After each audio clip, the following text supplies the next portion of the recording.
Bismillahirrahmanirrahim. Assalamualaikum warahmatullahi wabarakatuh.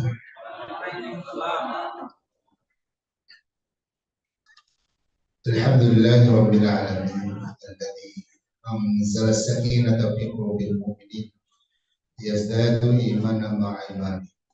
Wassalatu wassalamu ala habibina Rasulillah sayyidil mursalin wa ala alihi washabihi ajmain.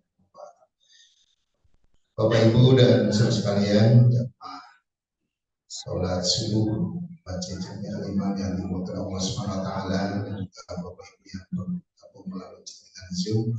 Alhamdulillah, mari kita panjatkan puji syukur kepada Allah Subhanahu wa taala yang dengan nikmat dan karunia-Nya dan hidayah dan inayahnya di pagi subuh ini kita bisa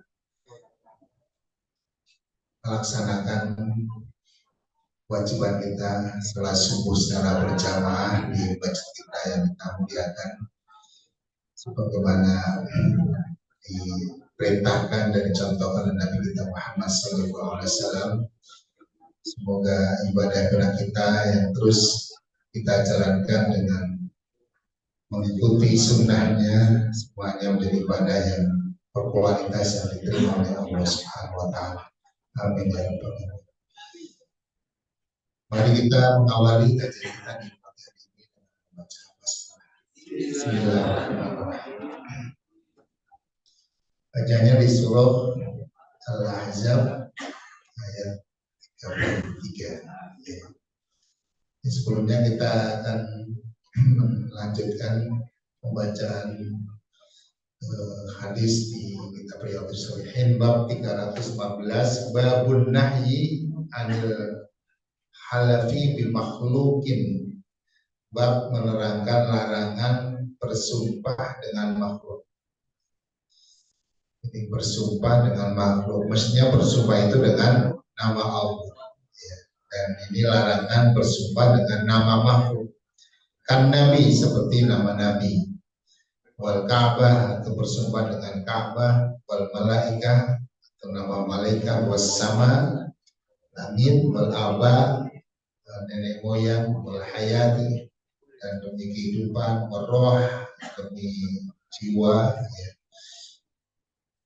Demi jiwa, kalau Allah bersumpah dengan jiwa boleh, ya. Wa nafsi wa masawaha, wal rosi kepala, wa hayat sultan dan kehidupan sultan, wa nikmati sultan dan kenikmatan sultan, wa turbatin bulan dan tanah seseorang, wal amanah dan amanah, wa yamin asyad ya nahyan, dan semuanya itu merupakan pelarangan yang sangat serius, sangat keras, ya. Jadi tidak sekedar dosa, ini masuk kategori musyrik, ya.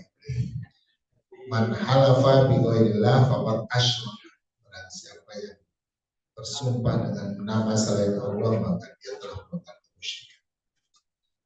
Hadisnya an Ibnu Umar radhiyallahu anhu an Nabi sallallahu alaihi wasallam qala, Nabi bersabda, innallaha ta'ala yanhaakum, sesungguhnya Allah melarang kalian antahlifu bi abai, bersumpah dengan nama nenek moyang kalian atau bapak moyang kalian. Faman kana halifan, maka barang siapa yang ingin bersumpah, falyahlif billah, maka adalah dia bersumpah dengan nama Allah, au liyasmut, atau hendaknya dia diam, tidak usah bersumpah kalau tidak dengan nama Allah. Jadi bersumpah dengan nama Allah atau tidak bersumpah sama sekali, ya, seperti berkata yang baik atau lebih baik diam, dia nggak usah berkata-kata kalau memang tidak baik kata-katanya. Fi riwayatin fi sahih, dan dalam riwayat lain dalam sahih Bukhari, faman kana halifan fala yahlif illa billah, barang siapa yang bersumpah maka jangan bersumpah kecuali dengan nama Allah, au liyasrut, atau hendaklah dia diam saja, tidak usah bersumpah. Ya, jadi hanya satu pilihan, bersumpah dengan nama Allah dan tidak boleh dengan nama yang lainnya. Wa an Ibnu Umar radhiyallahu anhu annahu sami'a rajulan yaqul. Dari Ibnu Umar, beliau mendengar seseorang berkata atau berdoa, bersumpah, la wal ka'bati, tidak demi Ka'bah. Faqala Ibnu Umar, maka Ibnu Umar katakan, la tahlif bi ghairillah, jangan bersumpah dengan nama selain Allah. Fa inni sami'tu Rasulullah sallallahu alaihi wasallam, sesungguhnya aku mendengar Rasul bersabda, man halafa bi ghairillahi faqad kafara aw asyrak. Barang siapa yang bersumpah dengan nama selain Allah, maka sungguh dia telah kafir atau musyrik. Wa fassara ba'dul ulama qaulahu kafara asyraka ala takdir. Dan sebagian ulama menjelaskan, menafsirkan bahwa kata-kata kafaro, kafir atau asyraka itu sebagai bentuk penegasan atau penguatan ya dari larangan bersumpah dengan nama selain Allah. Jadi kategorinya ada mengatakan ini merupakan syirik kecil ya. Tapi walaupun kecil, yang namanya syirik itu besar ya, artinya melebihi dosa besar. Jadi dosa besar kan besar ya. Itu masih lebih kecil daripada syirik kecil ya. Walaupun kecil, tapi kalau syirik itu besar dosanya, sangat besar. Kalau syirik besar itu baik, itu yang diingatkan melalui nasihat Nabi, melalui petunjuk Nabi kita agar tidak bersumpah dengan nama selain Allah, termasuk nama Rasul. Karena ada yang mengatakan demi Allah, demi Rasul. Enggak, jadi demi Allah aja benar, tapi nggak usah ditambah demi Rasul. Ya. Di dalam Bukhari banyak sekali sahabat-sahabat termasuk Umar, termasuk Abu Bakar demi ibuku dan bapakku. Oh, itu bukan sumpah ya. Jadi ada demi yang bukan sumpah. Jadi kita juga ada demi, bukan sumpah, demi dia. Demi meraih cita-cita. Nah, ya, ada yang jadi ada kayak biabi itu tidak bukan sumpah ya. Jadi apa ya, kayak idiom yang hanya untuk mengawali sebuah pembicaraan yang apa ya, intinya itu bukan sumpah ya. Jadi yang sumpah tidak boleh dilakukan kecuali dengan nama Allah. Jadi yang suka salah kaprah atau latah adalah yang demi Allah, tidak boleh ya, demi Rasul tidak, demi Allah saja. Nah, sumpah ini merupakan ya ungkapan yang harus diucapkan hanya karena Allah. Maka diantara yang kemudian dijadikan target penyesatan oleh setan ya, di dalam ilmu-ilmu, dalam mencari ilmu-ilmu setan ya, itu diantara amalannya itu adalah bersumpah dengan nama selain Allah, dengan nama jin ya.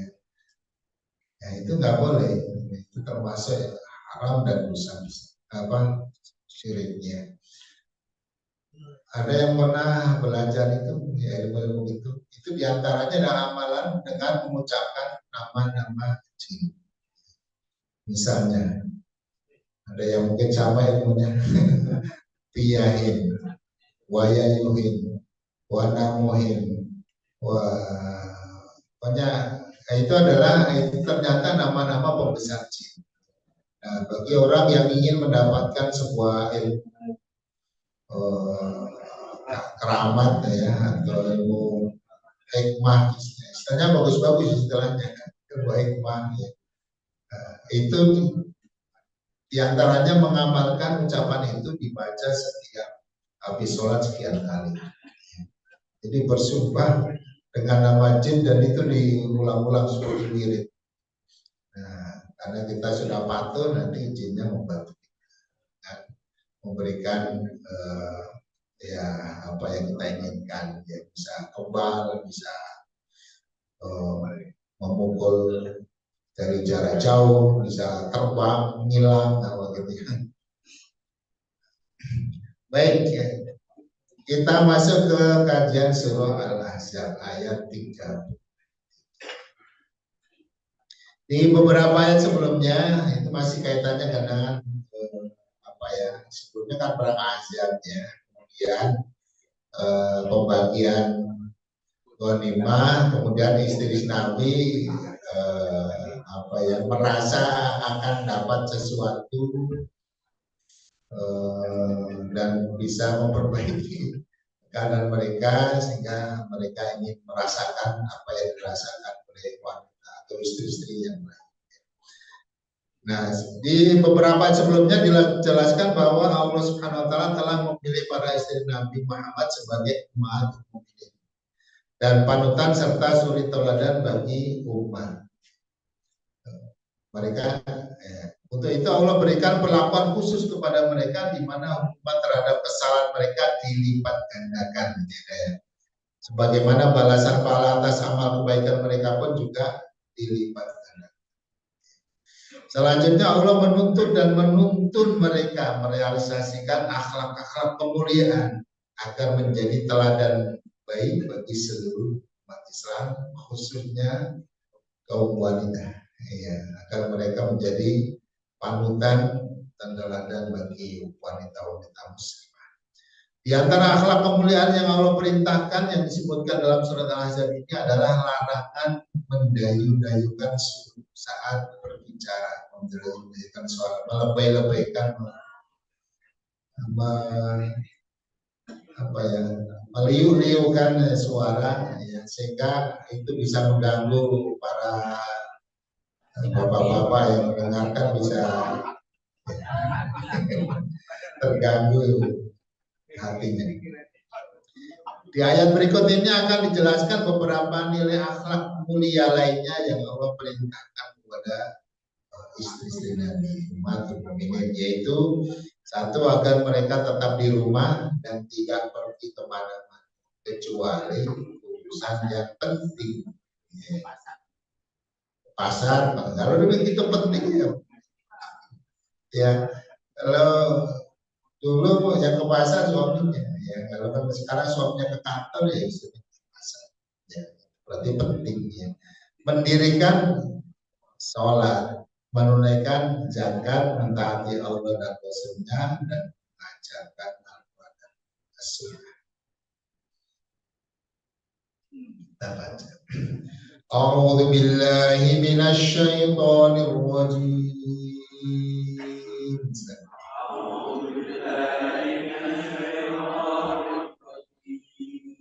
Bismillahirrahmanirrahim.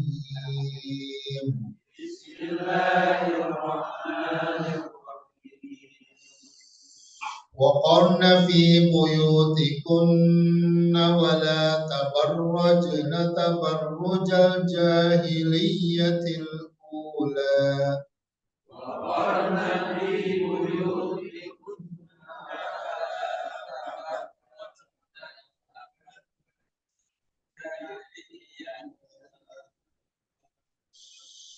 وأقمنا الصلاة وآتينا الزكاة وأطعنا الله ورسوله وأقمنا الصلاة وآتينا الزكاة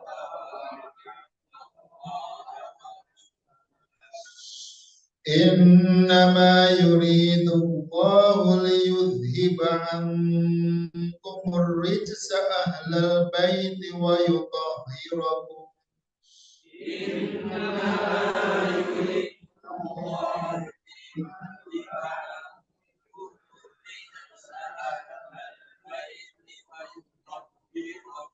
wa yutahhirakum tathira.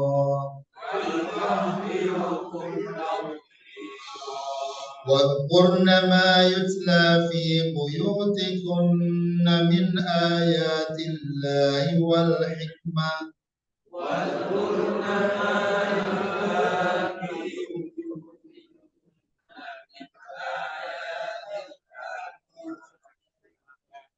إن الله كان لطيفا خبيرا.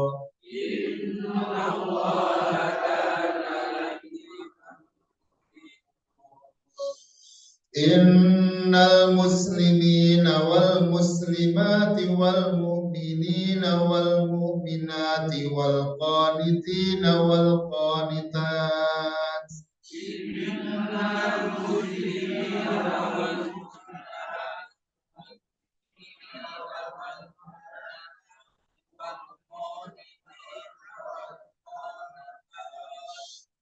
والقانتين والقانتات والصادقين والصادقات والصابرين والصابرات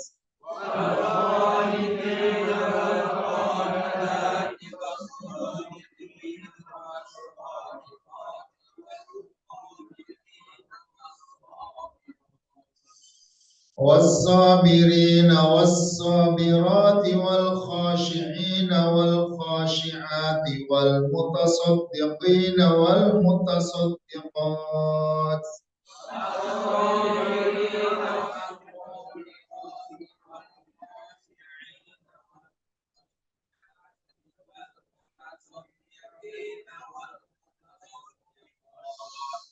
والمتصدقين والمتصدقات والصائمين والصائمات والحافظين فروجهم والحافظات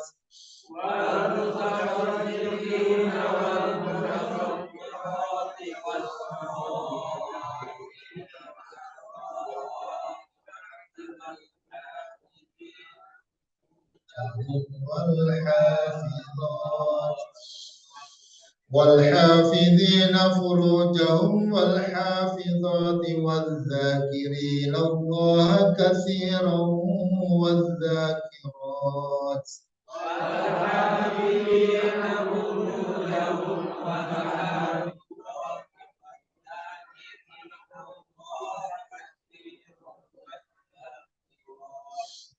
والذاكرين الله كثيرا والذاكرات أعد الله لهم مغفرة وأجرا عظيما.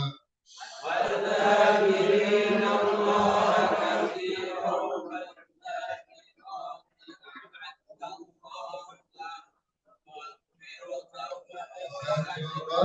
عظيما.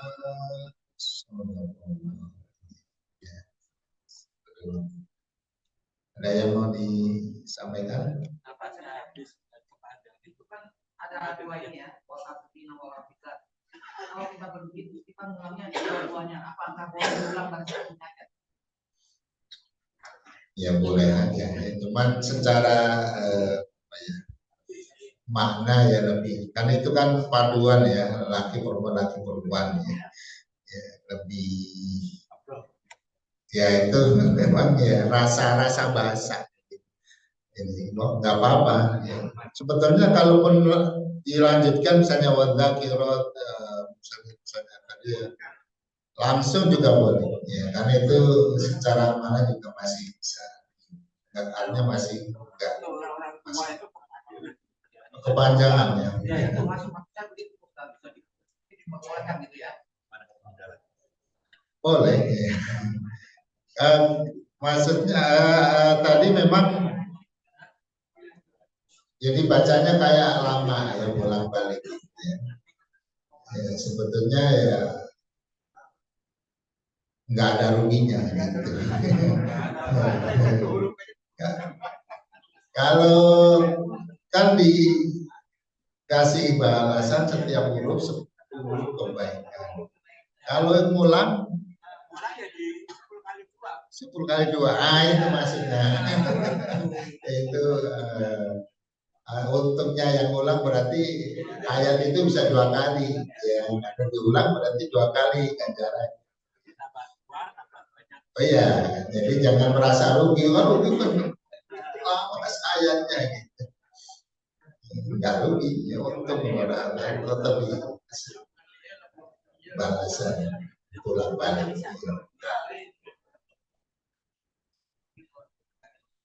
Jadi memang untuk pemenggalan ayat atau tanda-tandanya itu tidak saklek, harus persis, ya.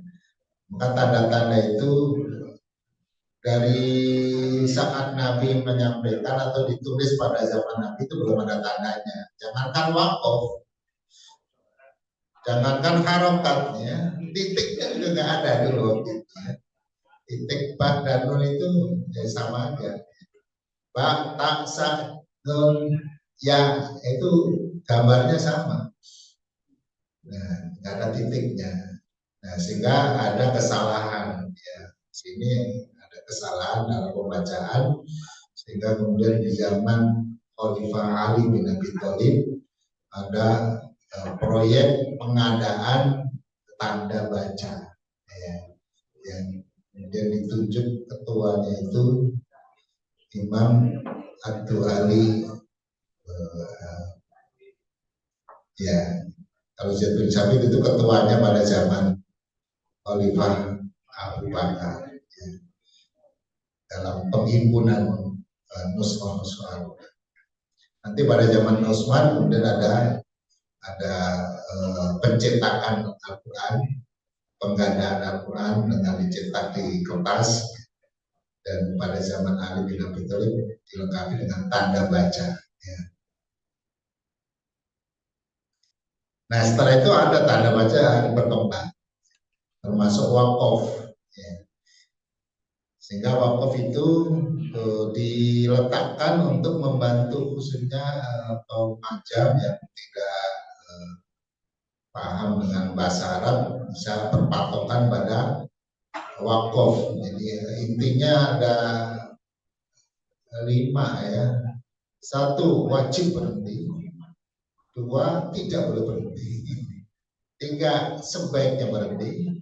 4, sebaiknya tidak berhenti. 5, boleh berhenti, boleh tidak. Itu prinsipnya ya. Ada yang berhenti tapi tidak menambah syarat. Baik, kita bahas. Bismillahirrahmanirrahim. Wa qarna. Jadi qarna nun namanya nun jamak inas ya, niswah. Jadi nun menunjukkan jamak perempuan. Kalau laki-laki pakai waw, ya misalnya ya ayyuhalladzina amanu dkhulu pakai waw, walid wa walid. Tapi kalau untuk perintah kepada banyak wanita pakai nun, ya nun pendek ya, kalau panjang jadi kami. Ya, pendek. Wakorna, dan menetaplah kalian wahai wanita-wanita, maksudnya adalah istri-istri Nabi umatul mukminin. Menetaplah kalian fi buyutikunna, di dalam rumah-rumah kalian. Buyut jamak dari bait.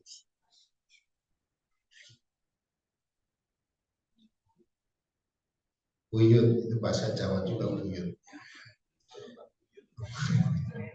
Di rumah-rumah kalian. Wala tabarrujna, dan janganlah kalian tabarruj, berhias atau berdandan. Ya.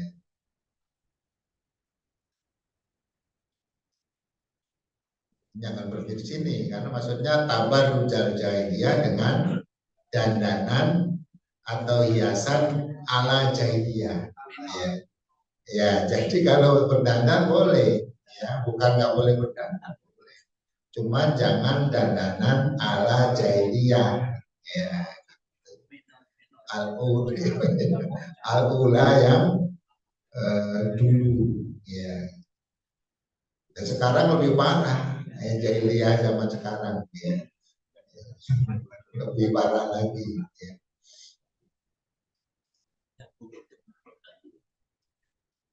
Wala tabarruja tabarrujal jahiliyatil ula.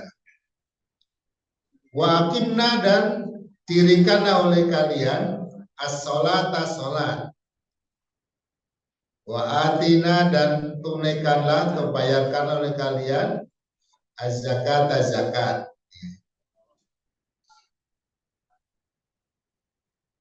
Dirikan sholat, tunaikan zakat, wa atina dan taatilah oleh kalian Allah wa Rasulahu dan Rasulnya. Itu Nabi kita Muhammad SAW. Innama sesungguhnya hanyalah dengan seluruh perintah yang disampaikan kepada istri Nabi itu dan juga larangan-larangan.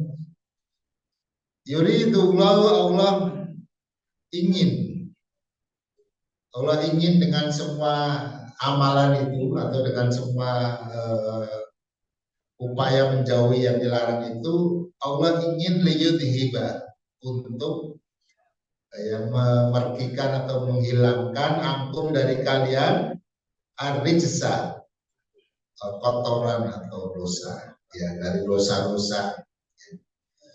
Ahlul baiti wahai ahlul bait, ya, jadi istri-istri Nabi termasuk ahlul bait, ya, semuanya ahlul bait. Dan keturunannya, ya, para habaib, para syarifatnya.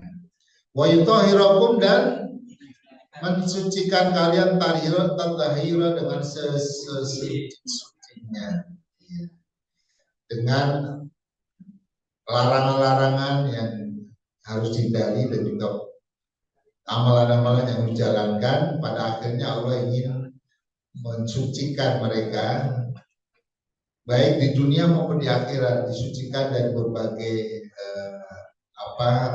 akhlak, sikap dan perilaku yang bisa mencoreng, mencemari atau menurunkan martabat yang keluarga Nabi.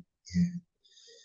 Di akhirat jelas Allah ingin memuliakan mereka, ya, dengan tentu dengan amalan mereka juga Allah angkat derajat mereka. Wadkurna dan ingatlah oleh kalian atau sebutlah, ada katakan sebutlah, dan pikir itu menyebut juga, ya. Mengingat dan menyebut boleh dua-duanya, ya. Karena kalau tidak ingat nggak bisa menyebut, harus ingat dulu baru menyebutkan, ya. Mayutlah apa yang dibacakan Ibu yutikunna di rumah-rumah kalian, dibacakan, disampaikan di rumah-rumah kalian min ayatillah, berupa minnya min namanya min bayaniyah, yaitu berupa. Jadi berupa ayat-ayat Allah yang dibacakan Al-Quran, dibacakan oleh Nabi. Dan Nabinya tinggalnya di situ. Ya. Berarti ya tidak turun ayat kecuali di situ dibaca. Wal hikmata dan hikmah. Hikmah artinya apa yang disampaikan Nabi tentang rahasia-rahasia dari ayat Al-Quran, penjelasan bagaimana dijalankan perintah itu, ya, itu dijelaskan. Yang kemudian seluruh penjelasan Nabi terhadap ayat Al-Quran termasuk juga praktek Nabi dalam menjalankan ayat Al-Quran, itu yang disebut dengan hikmah, ya. Seperti juga di dalam surah Al-Jum'ah, Walladzi ba'atha fil ummiyina rasulan minhum yatlu 'alaihim ayatihi wa yuzakkihim wa yu'allimuhum al-kitaba wal hikmah. Innallaha sesungguhnya Allah karena adalah Dia latifan maha lembut. Maha lembut itu maksudnya maha mengetahui yang lembut-lembut, gitu ya. Yang kecil-kecil, ya. Kita nggak bisa melihat, Allah melihat. Maupun yang besar-besar, secara makro yang tak terjangkau oleh mata kita. Khabiron maha mengetahui semua yang terbaik untuk makhluknya. Sehingga menerima perintah Allah harus didasari pada keyakinan bahwa perintah itu mengandung kebaikan. Dan meninggalkan larangan Allah, kita yakin bahwa itu dilarang karena berbahaya buat kita. Sehingga sifat rahim dan rahman dan rahimnya Allah itu kemudian ditunjukkan melalui ayat-ayat yang diturunkan kepada manusia untuk kebaikan mereka dan menjadi sebuah kesatuan ya, petunjuk manusia yang disebut dengan syariat ya. Maka syariat itu makosidnya atau tujuan dari syariat itu prinsipnya dua ya. Satu, menghindarkan manusia dari keburukan ya, bahaya dan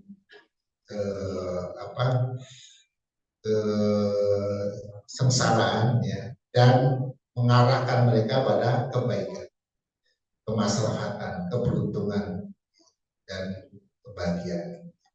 Jalbul masalih atau darul mafasid wa jalbul masalih. Prinsipnya itu. Jadi setiap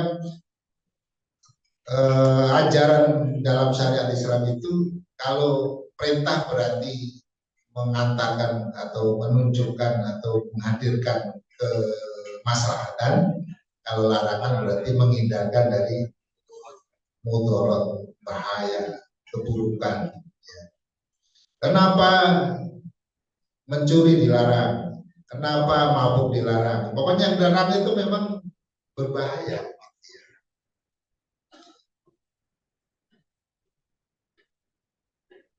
Wadkurna, dan ingatlah, udah tadi ya. Astagfirullah. Kurang fokus. Baik ya para jemaah sekalian ya, ini beberapa bimbingan Allah kepada istri-istri Nabi ya, agar kemudian mereka meraih puncak kemuliaan akhlak ya, sebagai istri Nabi yang menjadi pangkal ya kebaikan yang disebarkan oleh Nabi. Mereka harus menampilkan diri sebagai suri tauladan, maka Allah didik mereka menjadi istri-istri yang memang berbeda dengan istri-istri orang lain ya. Maka di ayat ini Allah memberikan bimbingan kepada mereka untuk menampilkan akhlak-akhlak kemuliaan. Yang pertama, perintah tetap di rumah dan tidak keluar-keluar kecuali untuk memenuhi kebutuhan yang penting. Kalau tidak penting, al-aslu di rumah ya. Karena di rumah itu berarti dia melaksanakan perintah. Perintahnya kan waqarna fi buyutikunna, tetaplah kamu berada di rumah. Kalau perintah itu dijalankan berarti berpahala karena itu perintah Allah gitu ya.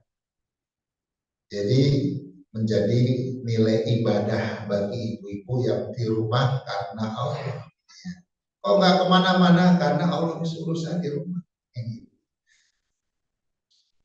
Allah Azza wa Jalla memerintahkan kepada istri Nabi Muhammad dan juga para wanita muslimah, ya kita semuanya yang wanita, agar mereka menetap di rumah mereka.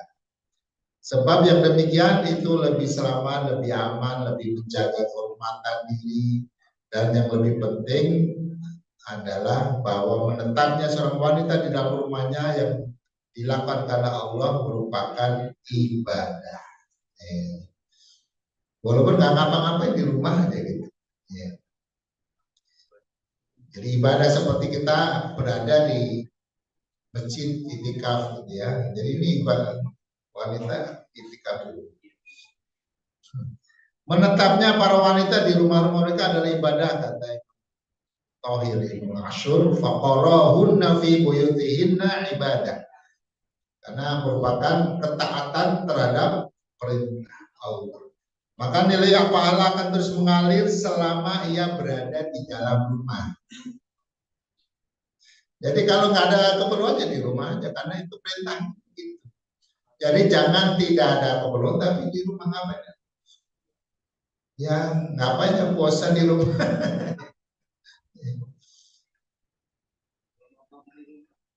Hah? Kalau bapak-bapak di rumah tergantung ya di rumahnya ngapain ya. Nah, kalau di rumah dalam rangka membahagiakan istrinya ya itu jadi ibadah juga. Tapi kalau nggak kerja-kerja ya itu masa. Ada juga yang nggak kemana-mana tapi kerja di rumah.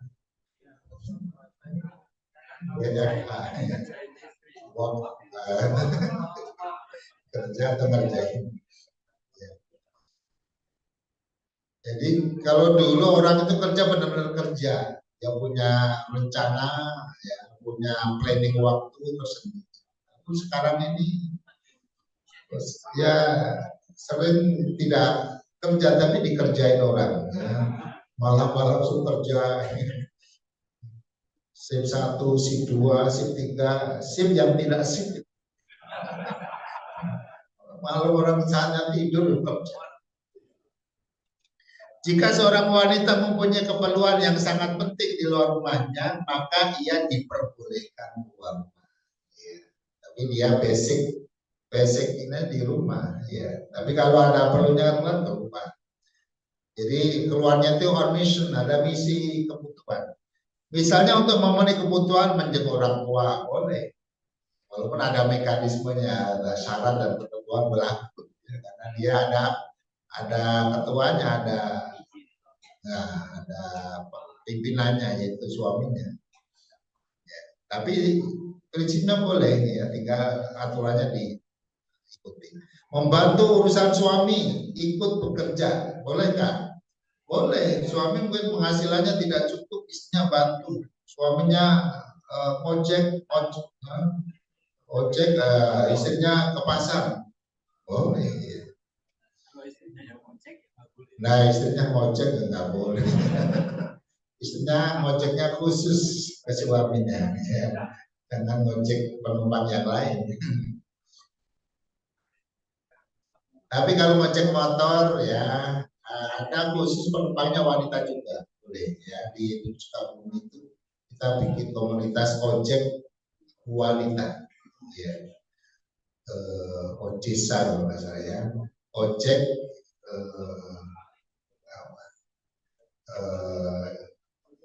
pokoknya wanita lah. Jadi penumpangnya wanita itu pakai aplikasi. Ya. Itu juga memenuhi kebutuhan ibu-ibu yang ingin kemana-mana dan tidak enak kalau gojek sama bapak-bapak yang bukan suaminya, dia bisa pakai ini yang wanita ya. Membantu urusan suami sholat jamaah boleh ya. Begitu juga ini syarat dan ketentuan berlaku ya, khususnya yang masih potensial ya, masih muda-muda dan berpotensi fitnah ya, maksudnya potensi mengundang fitnah bagi lawan jenis khususnya, maka ke masjidnya harus betul-betul dijaga agar tidak mengganggu ya, baik dengan penampilannya maupun dengan aromanya dan juga suaranya. Menuntut ilmu boleh ya, di rumah terus nanti nggak nambahin. Ya, menyampaikan ilmu termasuk yang punya ilmu yang harus disampaikan ya, silaturahim dan lain-lain yang memang tidak bisa dilakukan di rumah saja ya, keluar dengan menjaga adab-adab sebagai seorang wanita. Karena wanita ini kalau keluar rumah ini menjadi media setan untuk menjadikan penyebar fitnah ya. Jadi dia setan mengiringi wanita ini untuk kemudian melakukan hal-hal yang bisa mengganggu orang lain yang melihatnya. Namun jika seorang wanita tidak ada keperluan sama sekali di luar rumahnya, maka hendaknya dia di rumah saja. DLS. Karena menetapnya seorang wanita di rumah adalah ibadah dan keluarnya wanita di rumahnya berpotensi menimbulkan fitnah Kalau tidak mendesak maka jangan keluar rumah gitu. Rasul bersabda innal mar'a auratun, wanita itu aurat ya. Artinya aurat itu tidak boleh dilihat-lihat apalagi dipegang-pegang ya. Fa idza kharajat istashrafa syaitan. Kalau dia keluar maka dia setan akan menghiasinya ya. Dan menjadikan dia sebagai alat untuk menyesatkan atau untuk menggelincirkan ya orang lain, terutama lawan jenis. Wa aqrabu ma takunu min wajhi rabbiha wa yafi qa'ri baitiha. Dan posisi terdekatnya seorang wanita dengan Allah Subhanahu wa taala adalah ketika dia berada di dalam rumahnya. Ya. Jadi masjidnya itu rumahnya. Bahkan ini ada hadis ya disampaikan oleh para wanita ya kaum ibu pada zaman Nabi. Jina an-nisa ila Rasulillah, para ibu-ibu wanita ya datang dari Rasul fakulna, maka mereka dimulai menyampaikan aspirasi pada Nabi. Ya Rasulullah, wahai Rasul, dahabar rijalu bil fadli wal jihad fi sabilillah ta'ala. Itu bapak-bapak itu selalu banyak kegiatan-kegiatan yang utama ya, jihad di jalan Allah, sementara kita tidak dilibatkan ya. Karena kewajiban jihad itu pada kaum laki-laki, walaupun tidak ditutup kebolehan bagi wanita yang mau ikut. Famalana amalun nudriku bi amal al-mujahidin fi sabilillah. Maka amalan apa ya yang bisa kita lakukan untuk menyamai amalnya para mujahid di jalan Allah, yaitu para bapak-bapak. Qala Rasulullah sallallahu alaihi wasallam bersabda, "Man qa'ada min kunna fi baitiha." Barang siapa yang tetap di rumahnya, di rumah inna tudriku amal mujahid, maka dia amal-amalnya yang dilakukan di rumah itu akan bisa menyamai amalnya para mujahidin di jalan Allah. Ya, di hadis lain memang dikaitkan dengan ketaatan pada suami. Ya, jadi jihadnya para wanita itu adalah di rumah tangganya dengan taati suaminya dan menjaga. Bahkan di hadis lain juga Nabi mengatakan, innal mar'ata idza shallat khamsaha wa idza shaumat syahraha wa ta'at zaujaha, gitu ya. Kalau dia melakukan ibadah sholat, puasa dan mentaati suaminya, qilalaha udkhulil jannata min ayyi abwabin syi'ti. Dia dikatakan nanti di akhirat silakan masuk surga dari pintu mana saja yang kamu inginkan. Kalau mujahid ada pintu namanya pintu jihad.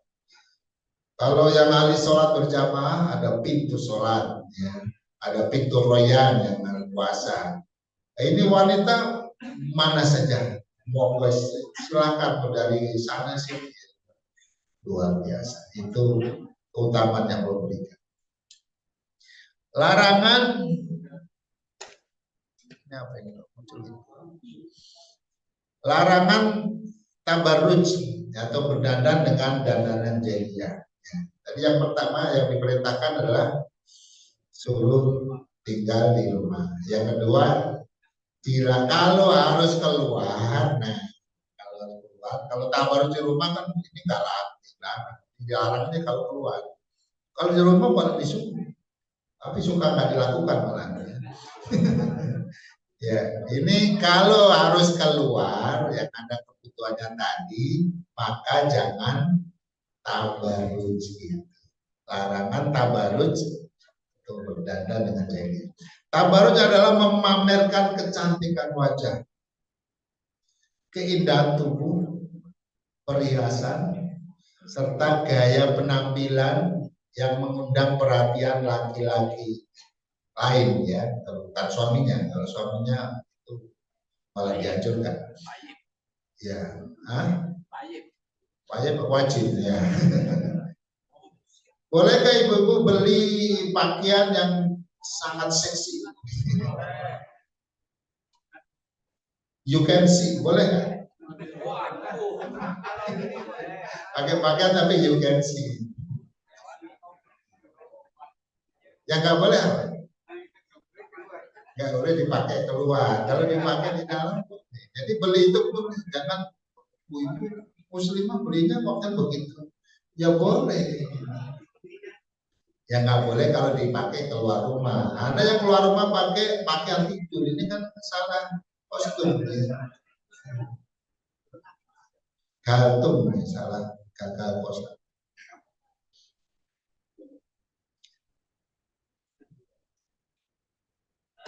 Yang menimbulkan fitnah. Perilaku tabarruj, ya ini yang perlu dihindari. Pertama, memperlihatkan aurat tubuh. Ya, aurat itu bisa kelihatan warnanya atau gambarnya atau apa ya permukaannya ya, atau bentuknya nggak kelihatan, memang permukaan nggak kelihatan tapi tonjolannya kelihatan. Nah itu juga aurat ya. Walaupun ditutup tapi lekuk-lekuknya terlihat, itu berarti masih terlihat ya. Karena itu juga efeknya masih ada gitu ya. Memang kita nggak melihat aslinya kalau seperti apa gambarnya, tapi dengan lekuk-lekuknya itu bisa ya merusak pikiran gitu ya. Memakai pakaian yang tidak syar'i, pakaian tapi tidak standar syariah ya, ya ketat atau terawang atau ya lubang sana lubang sini ya, ada lubang di belakang.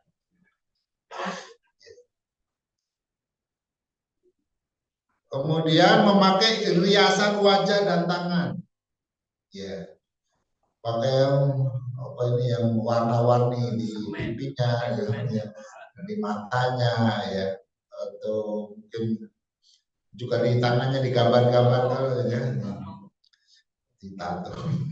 Memamerkan perhiasan ya, kalau dulu kaki juga dikasih perhiasan, sekarang juga udah ada ya. Dan itu digedruk-gedrukan di tanah supaya ada kan ada bunyinya sehingga orang lihat, oh ada gelangnya, oh ada 2 gelangnya, berapa itu ya, berapa gelangnya, ternyata bukan emas. Memakai parfum dengan aroma menyengat ya, ibu-ibu boleh pakai parfum yang sifatnya untuk menghindari bau yang tidak bagus ya, artinya untuk menetralisir saja, tidak menyengat. Tapi boleh pakai parfum menyengat kalau di rumah ya. Bergaya dengan gaya yang mengundang dan mengandung syahwat ya. Mengundang syahwat ya, apa ya, lingkali liuk-liuknya atau tadi juga bicaranya, dan kemudian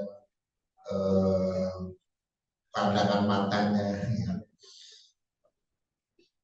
Baik, itu beberapa hal terkait dengan tabarrujnya. Larangan tabarruj ini kok menutup ya.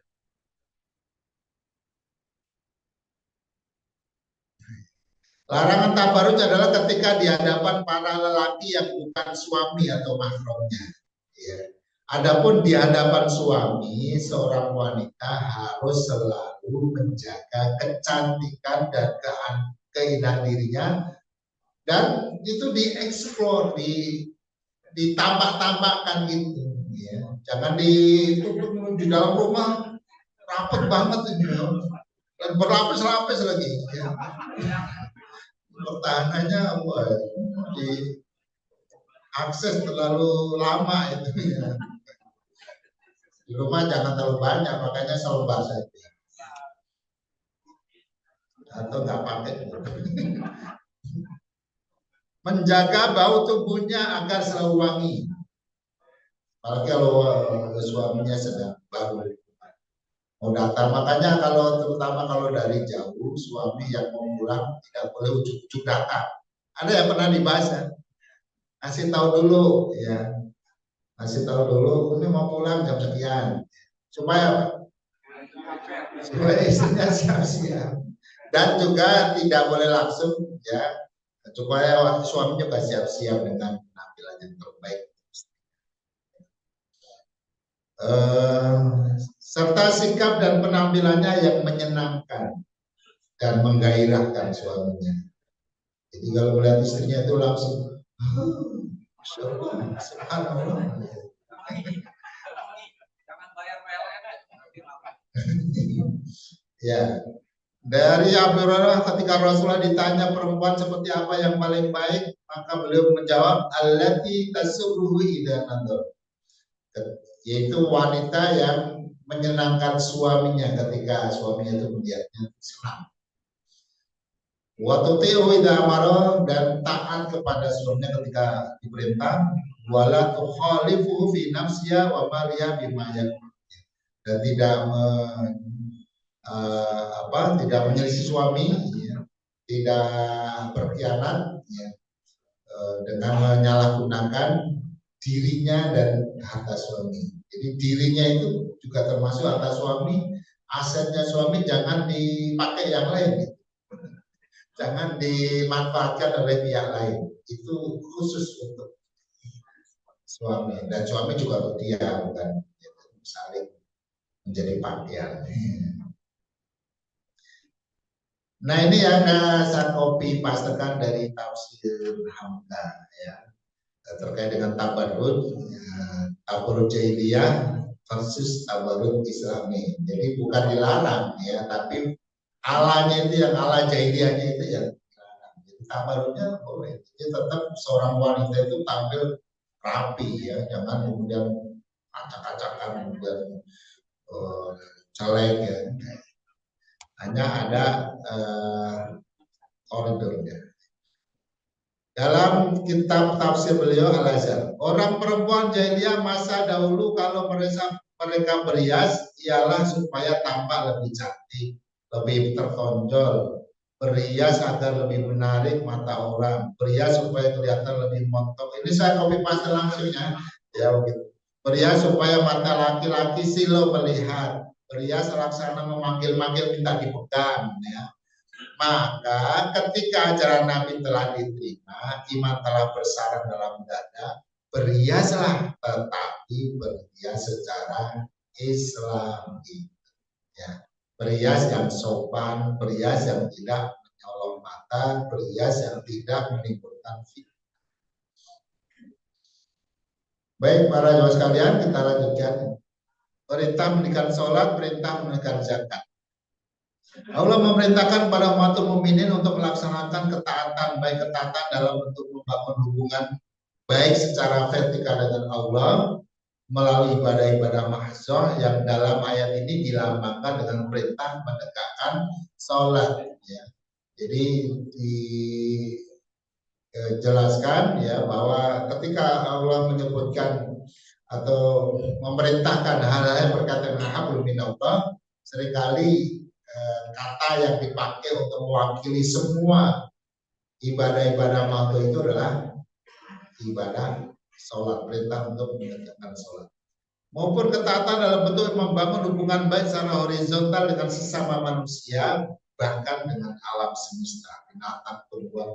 Yang dalam ayat ini dilambangkan dengan perintah menunaikan zakat, sehingga mendirikan sholat dan menunaikan zakat itu sama dengan hablum minallah dan hablum minannas. Wa aqimna sholat mengandung spirit ikhlas, fokus ya, mengarah pada tauhidullah dalam bentuk ibadah-ibadah yang kita lakukan kepada Allah. Sementara wa'atina zakat mengandung spirit ihsan, berbuat baik kepada sesama manusia, bahkan sesama makhluk atau alam. Di Al-Quran ada 27 kali ayat perintah sholat bersanding dengan perintah zakat. Ya seperti tadi, wa aqimnas sholata wa atinaz zakat. Atau misalnya dalam ayat lain wa aqimus shalat wa atuz zakat wa ruk'u ma'rakin, dan itu yang mirip-mirip itu dihitung 27 kali ya. Hal ini menandakan bahwa sholat sebagai ibadah spesial seorang hamba yang membangun kedekatan dirinya dengan Allah Subhanahu wa taala berkonsekuensi ya, berkonsekuensi pada keharusan untuk peduli pada masyarakat, peduli dengan lingkungannya, dengan orang-orang yang di sekitarnya. Dengan bahasa lain, umat Islam yang baik adalah mereka yang memadukan antara ibadah individunya dengan Allah berimbang dengan ibadah sosial ya. Ibadahnya, kebaikannya, kepeduliannya, perhatiannya, dan kemanfaatannya bagi orang lain. Kalau tidak, maka kita dicap sebagai pendusta agama. Jadi hanya sholat saja itu tidak diterima agama kita. Ara'aital ladzi yukadzibu bid-din wa dzalikal ladzi yad'ul yatim. Ya. Jadi yang mengaku beragama tapi cueknya, tidak mau berbagi, tidak mau peduli ya. Apalagi juga saudara-saudara kita di Palestina ya, seperti itu kita nggak mau ikut membantu. Pokoknya pelit lah gitu ya. Nah itu kata Allah bohong. Ya, ente mengaku beragama bohong. Ya, itu bukan beragama yang benar. Ya. Beragama yang benar harus memadukan antara ibadah kita, ibadah ritual dengan ibadah sosial. Ya. Mentaati Allah dan Rasulnya, wati Allah wa Rasulah. Ayat ini termasuk atful am al khos, atau lafaz yang bermakna umum kepada lafaz yang bermakna khusus. Perintah sholat khusus, ya, khusus sholat, ya kan? Sholat kan bukan yang lainnya, ya sholat. Ya. Perintah zakat khusus. Tapi setelah itu ada perintah mentaati Allah dan Rasulnya. Padahal sholat juga perintah Allah kan? Zakat juga perintah Allah. Jadi sudah disampaikan yang khusus-khusus, kemudian Allah perintahkan secara umum mentaati Allah dan Rasulnya. Ya. Kadang dibalik, umum dulu baru khusus. Contohnya tanazzalul malaikatu war-ruh. Ya. Turunlah di malam Lailatul Qadar itu para malaikat dan ar-ruh Jibril malaikat bukan? Kan sudah disebut tadi, tapi disebut khususnya itu ada untuk menunjukkan kedudukan Jibril yang paling tinggi di antara para malaikat. Tapi kalau ini khusus terus umum ya. Menurut Imam Masyuti, hikmah usul tersebut adalah at-tamim wa afradal awal bidzikri ihtimaman bisyani. Dengan ihtimaman bisyani disebutkan yang bermakna khusus di awal akan lebih diperhatikan. Jadi di antara segenap ketaatan kepada Allah dan Rasulnya, Allah mengajak kita semuanya agar betul-betul perhatian terhadap urusan sholat dan zakat. Semua perintah Allah dan Rasulnya penting, tapi di antara yang penting-penting itu yang paling penting adalah sholat dan zakat. Ya. Makanya setelah syahadat sholat, setelah sholat zakat. Jadi rukun Islam yang ketiga zakat. Sebelum puasa, ya puasa nomor 4. Jadi antara sholat dan zakat itu bersanding 27, itu menunjukkan kedudukan yang sangat tinggi ya setelah syahadat. Syahadat itu adalah ungkapan iman. Mengajarkan Al-Quran dan Sunnah Rasul. Wadkurna ma yutla fi buyutikunna min ayatillah. Para istri Nabi kan tinggal di rumah yang di situ ada nabinya. Nabinya diturunkan wahyu kepada beliau. Maka sebelum kemana-mana kan ke istrinya ya. Ayat-ayat Allah adalah Al-Quran. Yang dimaksud ayat ma yutla ini adalah Al-Quran yang mereka terima dari Nabi. Ya. Kemudian yang disebut al-hikmah, wal hikmah adalah sunnah Nabi, bisa berupa sabda, bisa terkait dengan syariat, bisa. Kadang-kadang juga nggak terkait pun juga jadi sunnah. Ya. Kemudian yang mereka atau perilaku hidup beliau dalam lingkungan rumah tangga yang mereka saksikan. Jadi ada qaul, ada fi'l. Ya. Itu masuk kategori hikmah. Allah memerintahkan kepada umat mukminin supaya mereka mengingat Al-Quran dan As-Sunnah, yakni dengan mengingat. Ya, mengingat, karena diterima dulu baru diingat itu. Mengingat lafadznya, dihafal ya. Mengingat maknanya dengan cara merenungkan, memikirkannya, maksudnya apa, serta mengambil kesimpulan hukum dan hikmah-hikmahnya, kemudian menyampaikan dan mengajarkan kepada orang lain. Itu hikmahnya Nabi punya istri lebih dari satu, sehingga kita teraliri ilmu Nabi itu melalui banyak kanalnya banyak. Aisyah banyak mulut. Ya, lewat Aisyah, lewat Ummu Salamah, lewat Hafsah ya. Kalau istrinya satu, apalagi pendiam ya. Ya.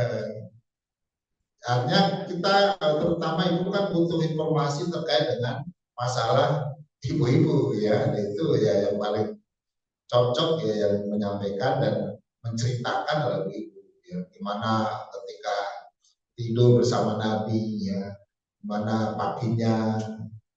Nah, ada kan yang bekas sperma itu di terok ya, terus dipakai sholat. Boleh nggak? Ya, itu artinya itu ceritakan oleh istri Nabi, berarti menunjukkan bahwa air sperma itu tidak najis. Kalau itu najis nanti kita najis. Ya, jadi air mani tidak najis. Terus ayat ini memberikan isyarat bahwa Allah diantara di antara sebab para istri Nabi mendapatkan ini misalnya. Di antara sebab para istri Nabi mendapatkan keutamaan dan kemuliaan adalah karena rumah kediaman mereka dan lingkungan keluarga mereka adalah tempat-tempat turunnya wahyu, sumber ilmu, sumber kebaikan. Hal ini bisa dipahami bahwa rumah yang utama adalah rumah yang memancar darinya cahaya Tuhan. Nah, ini yang artinya yang bisa kita ambil ya, insight-nya ya, hikmahnya adalah bahwa Al-Quran itu sumber keberkahan rumah kita.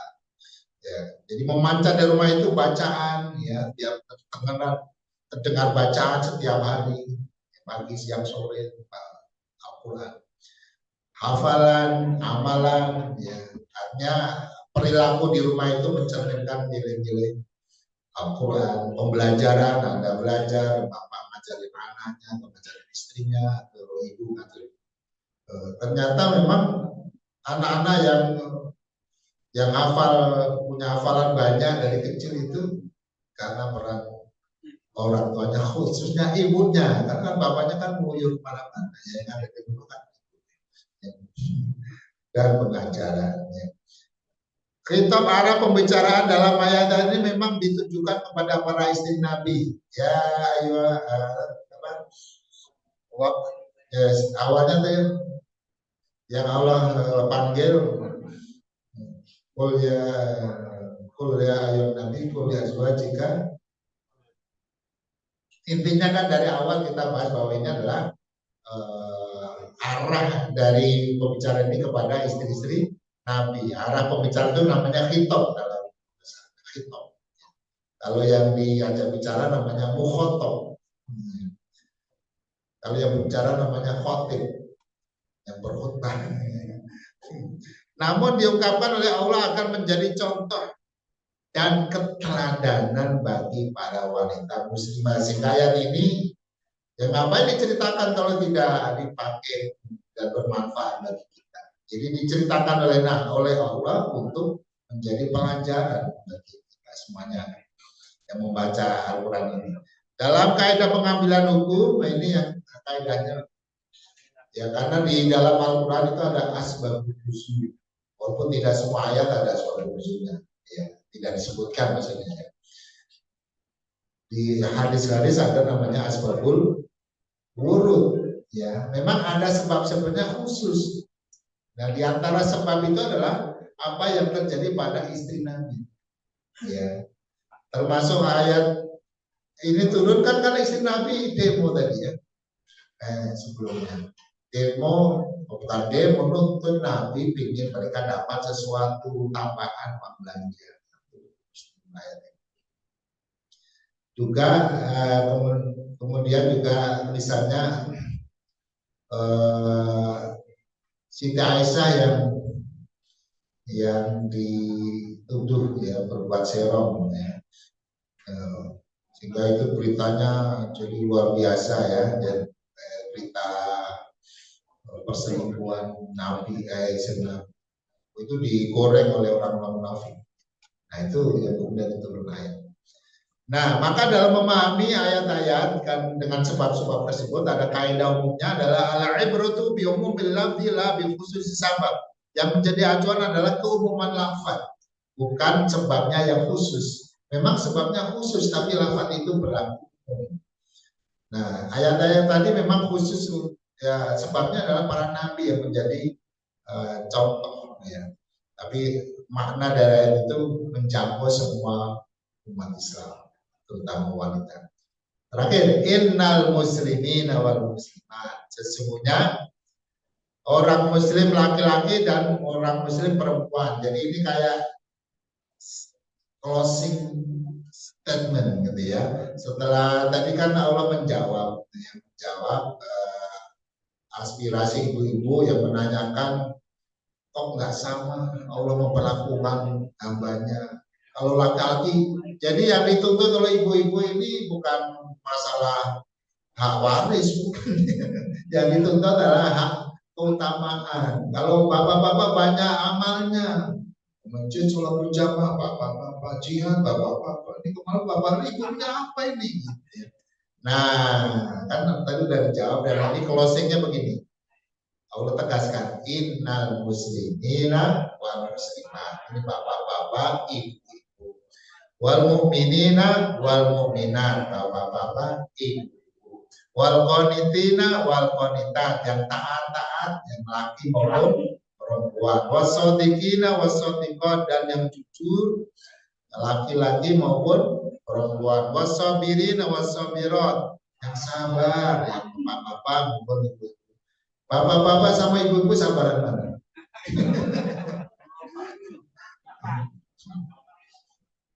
Ya, yang bagus yang sabar. Ya, dan sabar itu tidak ada batasnya. Yang membatasi kita sendiri. Ya, aslinya sabar ya sesabar-sabar. Ada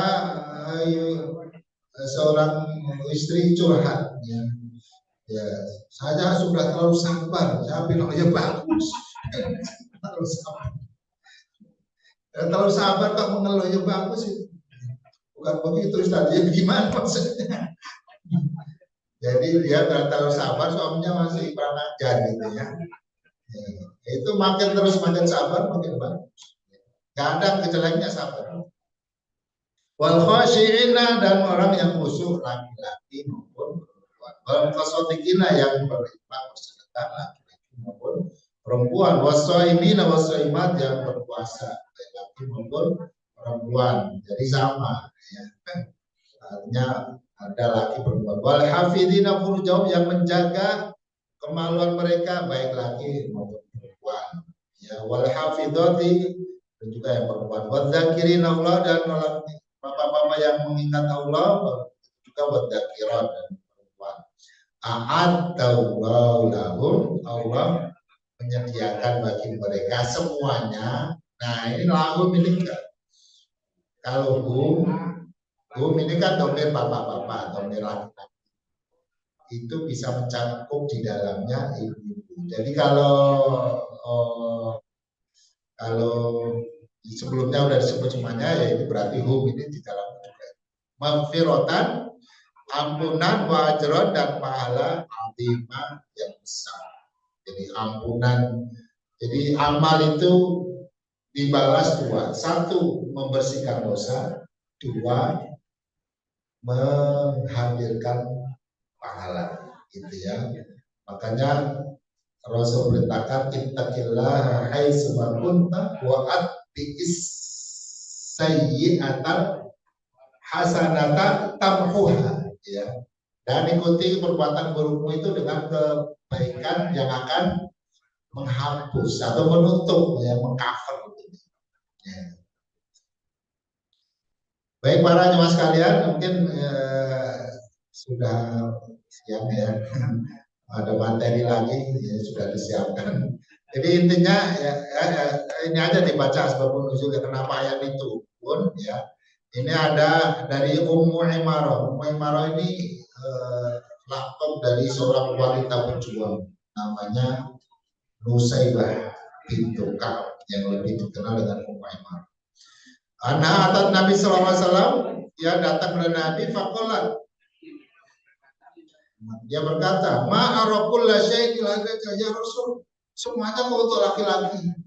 Ya. Semua amal untuk laki-laki. Wa ma'aron nisa yudkarna fi syai'. Kok tidak ada yang disebut khusus untuk wanita. Ya, amalan-amalan khusus. Panazalat. Ya. Jadi intinya ini dia bertanya, kok nggak sama, nggak ada persamaan. Akhirnya turun ayat ini innal muslimin wal muslimat. Jadi ayat ini turun setelah adanya kegalauan atau keresahan di kalangan para sahabiah, sahabat wanita mengenai persamaan hak antara laki-laki dan perempuan atas rahmat, utamaan, pahala dan juga ampunan dari Allah Subhanahu wa Ta'ala. Di hari ini Allah menjelaskan sifat-sifat yang banyak, yang laki-laki maupun perempuan yang akan memperoleh ampunan dan pahala yang besar, ya. Artinya semuanya akan dibalas dengan sebaik-baiknya oleh Allah, baik yang beramal itu laki-laki maupun perempuan, ya. Islam, iman, taat, jujur, sabar, khusyuk, sedekah, puasa, menjaga kemampuan dan bersih. Semoga semuanya bisa diamankan dan terus kita bersemangat dengan dorongan yang disampaikan oleh Allah melalui ayat-ayat yang kita baca. Semoga kita terus bergairah, bersemangat dalam menjalankan amal-amal kebaikan dan ketaatan kepada sampai kita kembali kepada Allah. Alhamdulillah, subhanallah wa bihamdika asyhadu an la ilaha illa anta astaghfiruka wa atubu ilaik. Wassalamualaikum warahmatullahi wabarakatuh.